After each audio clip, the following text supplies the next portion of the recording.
everyone, and it's been a while. Welcome back to the School Improvement Services Podcast. We've been in the midst of local service plan meetings, and Sean and I haven't been able to connect to share information with you, so we're really excited to be back. My name is Gretchen Brunner, and I'm the Executive Director of School Improvement Services, and with me is Sean Aker, our Student Success Coordinator. So, Sean, let's start out today with some updates from you. Yeah, absolutely. Thanks, Gretchen. Well, you can always see our full list of professional development that's available on our website, and we've got that linked into the court notes. One event that I think is really important to highlight is the Integrated Guidance Update, which includes early literacy and high school success. That's going to be from 9 to 12 on May 31st. And so that's for district leaders. That's for anybody who's going to be supporting or implementing the high level of the integrated plan, which includes those two other areas. So that's going to be really, really important. We've already got some folks registered. ODE is going to be there, and then we've got our internal team, which is really cross-functional, not just in school improvement service, but we've got our Center for Education, Innovation, Evaluation, and Research, as well as our technology department, which now hosts the Oregon Data Suite. So it'll be a pretty robust. MWEC will be there as well. Oh, MWEC, good. Mm-hmm. Yes, because they are a partner with that. So it's going to be a very good event. It'll be a great kickoff. Typically, in the last two planning cycles, we've had this kickoff in September. So we're starting it in May. And the integrated guidance, it may be released by the time this podcast is released. So it's coming out very soon. Yep. It should be out by the end of the week for sure. Yeah. The executive summary came out earlier this week. So hopefully folks have had a chance to take a look at that. I guess it came out last week. Or was it yesterday? Anyway. And I've attached that. No, nobody knows what day we're actually recording this on. I know. We could make anything up. Right. So the executive summary already came out. That's all I really need to say. It did. It's perfect. Okay. All right. Other events that we have coming up. We've got on April 30th, right at the end of the month, Early Indicator and Intervention Systems. That's hosted by Colleen and Missy in our Oregon Data Suite in the technology. And so you can register for that. It is a series, but you can join anytime. So the registration link, again, all of these registration links are available in the court notes. The Cell Standards Framework, the Transformative Cell, as it's also been called, is on May 3rd. That's gotten some of the best feedback. I mean, just the people, the content, the way it's moving forward, because it's so adult centered in order to affect the classroom environment, and its leadership and its classroom teachers. So if you have any questions, reach out to Holly Dalton on that. And the team planning has just done a tremendous job. Yeah, they're really working for sure. And then the upcoming job-like meetings, the school counselor meeting is on May 8th, and the assistant principal, small secondary admin on 5/9. And we've had, I had this number, we've had something like a dozen individual, or maybe a couple more than that, participants in the assistant administrators group, and we've only had a couple of repeats. So it ends up being like a consultation. And so it's just, I'm getting curious with folks as they're moving forward with things in their building or in their district. And it's been really cool just to learn a little bit more, maybe ask some probing questions. What I've found in these consultations with so many folks is that folks really they're really high skilled. Sometimes they need somebody to just kind of probe and identify some of the assets that they have in place, which, it's a 30 to 45 minute discussion sometimes. And so far it's been pretty beneficial. So I've appreciated everybody that's been able to attend. And I just encourage the folks that are hearing, if you're an assistant principal, a secondary, please register. Or if you're a district leader, get this to your secondary assistant principals and please have them register. We'll have one this month and one next month, and then that'll be it for the year. What you described is what I call poking holes in my idea, right? Here's all the things. This is what I'm thinking. Poke all the holes in it. Find anything that might be, I need to improve on, or that might be really good that I could, expand from there. And so that's a powerful time. Then on May 20th, we've got Preparing to Navigate the Health Curriculum Adoption. This is critical because there's been so many questions, legal issues that have come up, and we've gotten some consultation from different districts. I know other ESDs are also supporting in various ways because this is going to be there might be some spotlighting on this from local folks who are very interested in the health curriculum. Right. So, around what has been coined in our team, the spicy standards. There's some standards that are considered spicy. So yeah, tongue in cheek, but I mean like that. It's the way it's written. People are going to have to learn how to navigate this. And I think within their context. The key is going to be education, right? What is really in that standard? It might not be as spicy as you think. Let's look at all the key pieces, and that parent and community education is going to be key. Yeah. And then on 5/21, May 21st, we've got the Youth Mental Health First Aid, and those have just been exceptional. They are pretty. They can be pretty. They can evoke emotions, but they're really good. And so if you haven't registered for that and you're interested, or if you're not sure what it is, you can reach out to Nathan Shea. Or if you are somebody who's attended and you have other colleagues that you think would benefit from attending, please forward this to them. And the last thing I'll share is about YouthTruth. The last podcast we had, we talked a little bit about YouthTruth. And so we have completed our survey cycle for this year.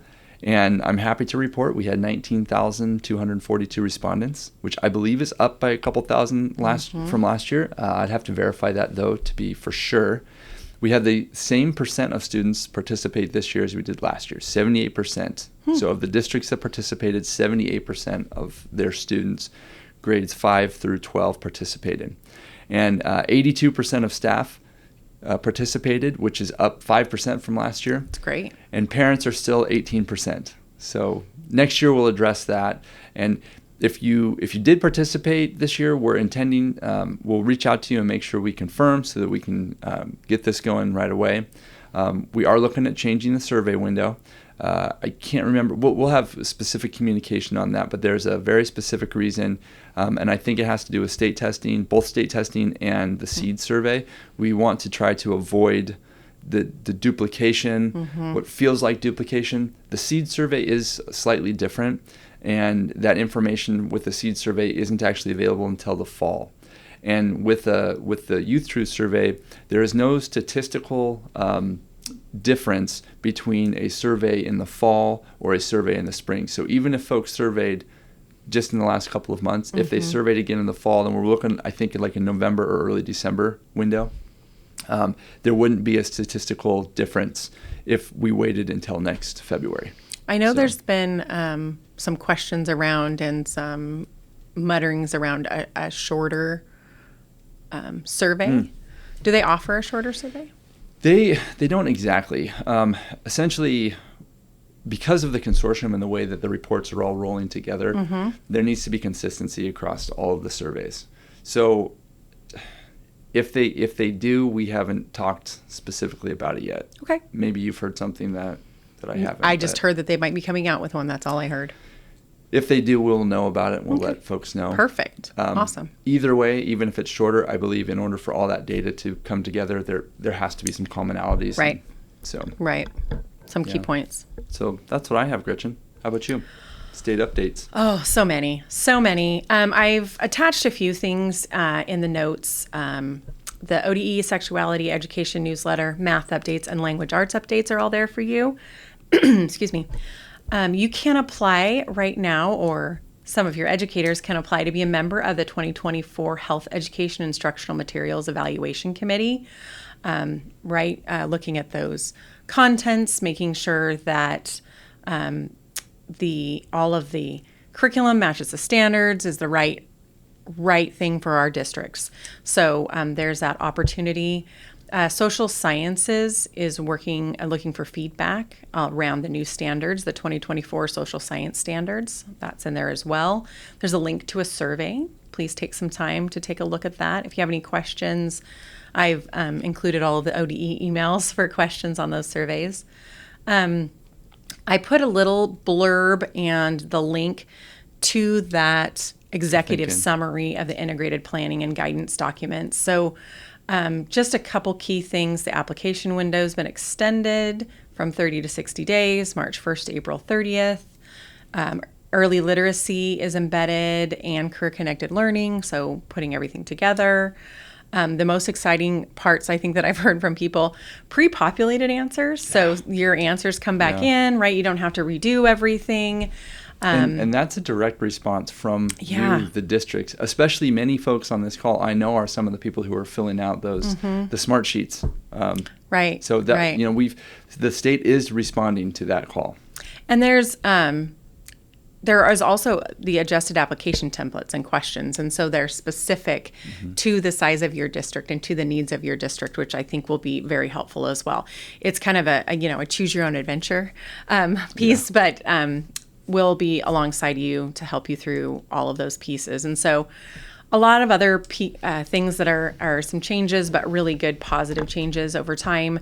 And so, and again, directly from feedback. So that's exciting going forward.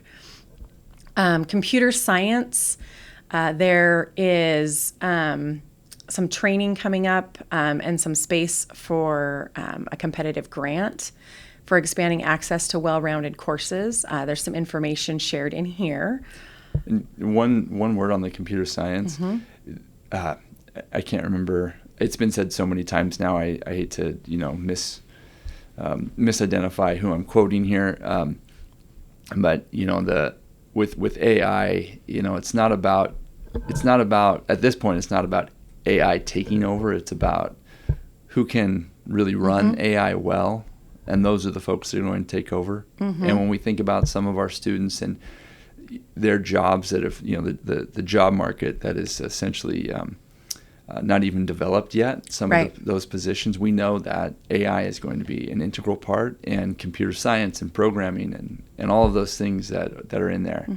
So if you're a district and you've got some computer science teachers already, I would strongly encourage you to look at that grant, find some money, and expand some of your programming or update it for sure.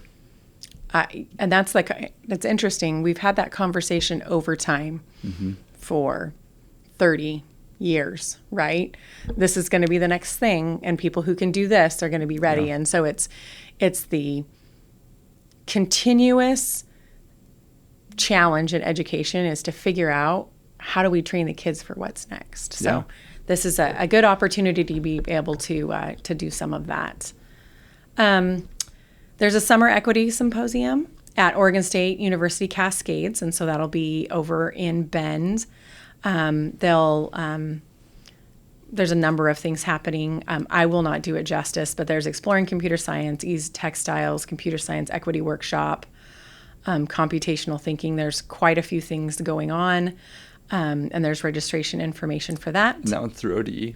That is through ODE. And that one says workshop for school leaders too. So yeah, folks, make sure you open the court notes and click on some of these links if you haven't already received them. I mean, you may have received them in those big blasts that ODE sends out, but we're just calling out some specifics. That's why Gretchen puts this together, is because it's so important to folks have it in one spot. Yeah, I take the time to go through and do over. It's like the Marshall minutes. Yeah. But it's the Bruner minutes, so we'll call it that. Maybe I'll coin that next time. Multilingual and migrant education, some different updates, specifics for the spring English learner data collection, important information for the Title I-C summer application and requirements for your migrant leaders, and then updated English language proficiency assessment domain exemption guidance. So quite a bit of information there, and some training and conferences coming up as well. There's a webinar for the development of teacher expertise in secondary context to support English learners. So some preliminary findings, some really good key pieces coming up from ODE. Another training opportunity for Title VI and anti-Semitism training, May 29th, April 24th, May 24th. There's a ton of different webinars coming up that are very supportive, and there's also some civil rights coordinator webinar series. A couple of the earlier webinar series are around racial harassment and bullying equal opportunities for English learners, Title VI and discriminatory discipline, shared ancestry discrimination. So all different kinds of points of view and information for you coming up. So some webinars and some professional learning. Yeah. Those of you watching the video, I was just messing with the sheet that Gretchen's looking at. So it was making it hard to read. It's all good. It's all good. The content she's talking about is extremely important. That's something that our ESD is 100% behind. Right. We have not been there in the last few years until, we weren't there, 3 years ago. It wasn't even on our radar so much. And now it's like it is embedded in our program. Mm-hmm. It's how we support. And so we want to make sure that we get any information we can out about this. So. For sure. Yeah. Assessment and accountability, there's some specific reporting deadlines. I know that that's been a hot topic for many superintendents. Staff assignments close April 29th. Staff FTE, staff ethnicity, and staff retention and experience validations close April 29th as well. Class roster web training, so learning more about those class rosters, Thursday, April 25th. And 9th grade on track web training will be tomorrow.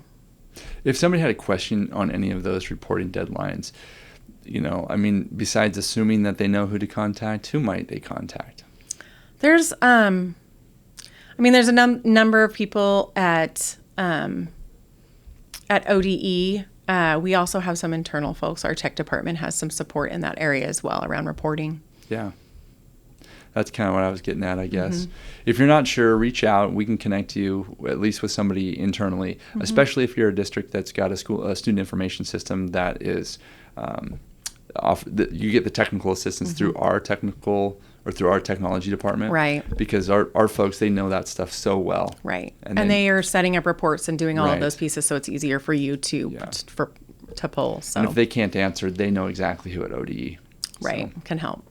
Also, there's an ODE legislative summary. I am not going to go through all of those details with you, but it is linked here and super important for you to understand and read because we are responsible for the legislation that is changed and is coming up.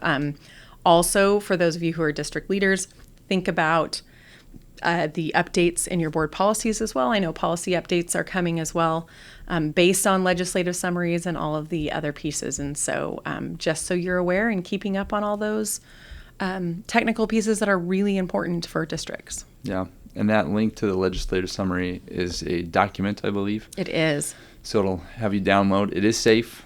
So mm-hmm. if you get some warnings or something. It came from ODE, I promise. Yeah. It is a safe document. Now, is that the one that COSA co-authored? I don't know for sure. Okay. All right. Probably.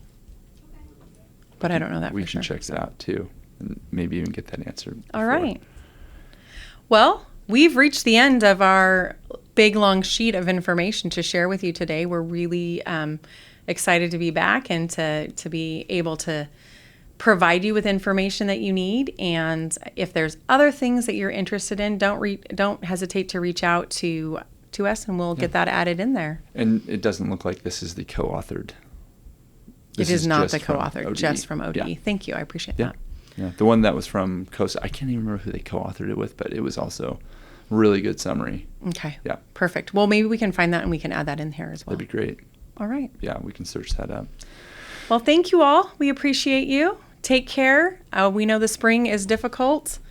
There's a lot going on, and students are all excited because it's sunny out, all the things. So take care of yourselves, and we will see you soon. Yeah, stay positive and be kind. All right. Take care. Bye. Bye.